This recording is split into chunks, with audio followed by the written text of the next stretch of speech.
Hey, Cub fans! Thanks for joining us here on Cubs 24/7, where Randy talks Cubs with delight and optimism. And today we're going to reminisce a little bit. We're going to recount the Kerry Wood 20 strikeout game and just kind of understand how big that game was. And there was a lot of things that happened in that game that I think are very interesting. And I just want to kind of go through it. It's been over 25 years since it happened, and it was quite an amazing day. In fact, most people believe that game was the greatest game ever pitched at Wrigley Field. So, as a Cubs connoisseur, with that in mind, we probably need to talk about that. So, let's go ahead and do that. Let's just start by talking about sort of the setup of that game. Kerry Wood was a 21-year-old at the time, and he was, well touted, a flame-throwing Texan, in the mold of Ryan and Clemens. So he didn't really sneak up on anybody. Everybody knew that Kerry Wood was going to be special, but we never saw this coming. Kerry made his Major League debut on April 12th of 1998, so 21 years old, and prior to the 20 strikeout game, he had 4 starts, and of those starts, he really only had one good outing. He had 2 bad ones and one that was mediocre. So he came into that game with a 5.89 ERA. So it wasn't something that anybody certainly saw coming, but it was just one of those things. Lightning struck, and all of this came together. So let me set the stage. It is May 6, 1998. It's the Houston Astros at Wrigley against the Cubs. Day game. It's a Wednesday afternoon. I happened to be in Carroll Stream, Illinois that day working. And the reason I mentioned that is because I was working in a car dealership in Carroll Stream, and in the customer lounge they had the game on. So I pretty much watched that game. And as the game unfolded, people were gathered in that customer lounge, so that was quite the scene as well. But it was a sparse crowd, 15,000 plus in attendance. It wasn't a nice day. It was 71 degrees. It was overcast, cloudy, but no precipitation. It was just a sparse Wednesday afternoon crowd. The Cubs weren't thought of as being all that good. Kerry Wood had been mediocre to that point, so he wasn't, drawing a big crowd. And the wind was blowing, like a Wrigley Field wind, about 10 miles an hour, going right to left. So that's the stage. And one of the first things that happened was in Kerry Wood's bullpen session as he was warming up. He describes it as one of the worst bullpen sessions he ever had, which is kind of interesting. Said he didn't throw a strike. In fact, him and pitching coach Phil Regan, who was the Cubs' main closer in that '69 team, shut it down early. And we're like, we just might as well quit because we're getting nowhere. So Kerry Wood comes out of all the bullpen session that he cut off early, hadn't thrown a strike, and he had no idea what was getting ready to happen. So I think that makes for some interesting backdrop as well. The Astros lineup was formidable. That's the other thing. Kerry Wood's getting ready to strike out 20 Astros today, and this Astro team is loaded. In fact, this is probably the best Astro team to date. It had a couple of future Hall of Famers on it, full of All-Stars. This team went on to win 102 games in 1998, and this team led the league in scoring. They scored 874 runs in 1998. So this wasn't just a group of guys that can't hit anyway. So let me walk you through the lineup. The Astros led off with Craig Biggio at second base. Derek Bell played right, hitting second. Jeff Bagwell hitting in the 3-hole, playing first base. Jack Howell cleanup at third. Moises Alou in center field in the 5 spot. Dave Clark in left, hitting sixth.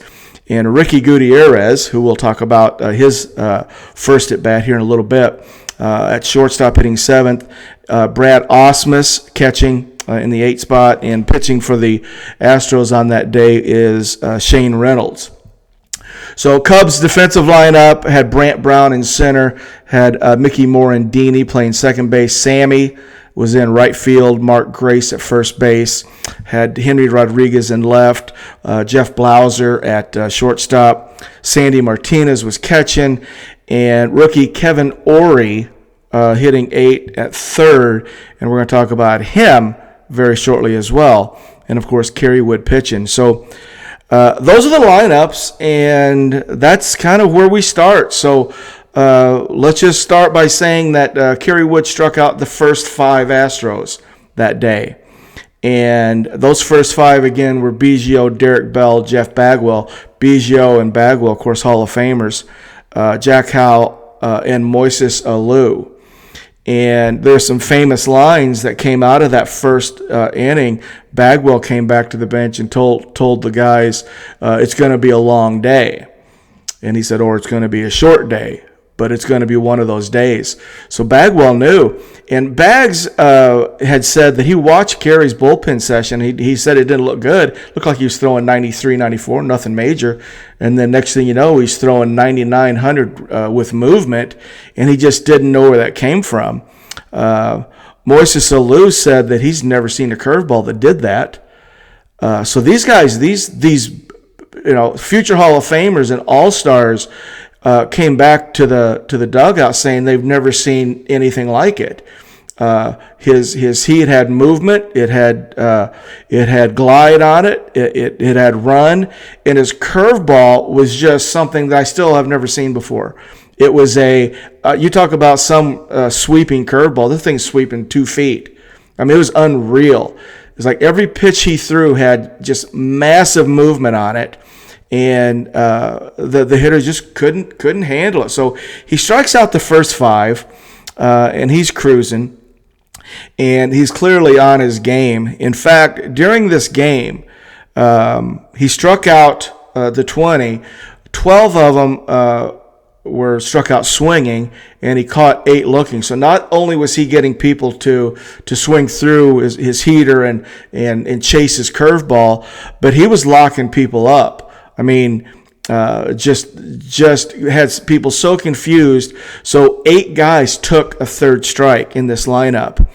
And I just think it was kind of an interesting game that Kerry Wood came in with almost a 6 ERA.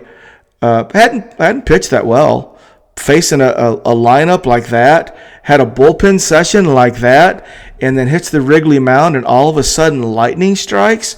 I don't know. It's almost too much. Like, well, it's crazy how some things work out, but it certainly did. Now, Kerry was dominant. He dominated from start to finish. Obviously, Cubs won that game 2-0, and looking back on it. You could see and feel the build. 15,000 people in Wrigley, and by the time we got to the 6th inning, the 7th inning, most of those people had made their way down closer to the field, and we saw it live. And in that customer lounge, employees, technicians, people from the deal were sneaking in and looking and seeing it. It was kind of it was news in the making that everybody had to see. And so Kerry Wood, in his through the 9 innings, he struck out the first 5. In the 3rd inning, he struck out 1. He struck out 2 looking in the 4th. He struck out 3 looking in the 5th. He struck out 1 looking in the 6th. So the 4th, 5th, and 6th, he got 6 strikeouts looking. Then in the 7th, he struck out all 3 swinging. In the 8th, he struck out 2 swinging and 1 looking. And then he finished the game with 2 swinging strikeouts in the 9th inning. So he had 8 strikeouts in the 7th, 8th, and 9th. So he certainly finished strong. And the unfortunate thing to me is, and I'm not really the kind of guy that does this, and I don't like it when people do, but in the top of the 3rd inning, Ricky Gutierrez led off, shortstop, and he had an 0-1 count. And I want to say maybe Wood hung a little bit of a curveball, but it got Gutierrez out in front, and Gutierrez hit it off the end of the bat to the left of third baseman Kevin Ory. And back then they didn't have velocity on the hit ball like they do now. So we don't know what it was, but it looked to me like if a hard hit ball has an exit velocity of 95 by rule, this thing looked like it had an exit velocity of about 70, 75. It wasn't hit hard. And it was hit to Ory's left, and he probably had to take 2 or 3 steps, and it was probably 3 hops. And he got to it, and he just tried to field it, and it just kicked off his glove. And they gave Gutierrez a hit in that moment.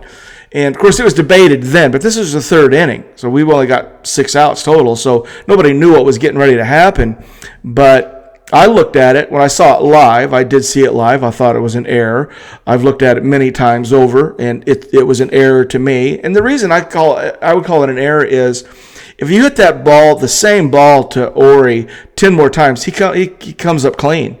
It wouldn't have had to be a great play. It was just a normal play that a third baseman would make going to his left, and he makes that the next 10 times easy. So in my mind, it was an error, and that error ended up costing Kerry Wood the no-hit bid. But the perfect game went away when he plunked Craig Biggio. So the two things that happened in that 20K game that would go against the no-hitter and B, the perfect game, he did have a hit batter, and he had that hit that I believe, was an error by Kevin Ory. So it is what it is. But you can't take away, a 20K game is so rare. It's like 6 times more rare than a perfect game. You just don't see them. And to have it happen, with a pitcher who really, he was highly touted, obviously, but he's a 21-year kid and hadn't really done anything in the bigs. To come on and do something and accomplish something that is so rare in that manner, it was just astounding. And when I think about it today, it's still astounding the kind of stuff Kerry Wood had that day. It was out of this world. So I'll leave a couple links to some videos that you can see Kerry Wood do. You can see the what I'll call the error by Ory. You can decide for yourself. But just look at some of these pitches, some of the movement on these pitches, just incredible stuff. Kerry Wood ended up finishing his rookie year in 1998 with a 13-6 record. He won the Rookie of the Year award, finished with a 3.4 ERA.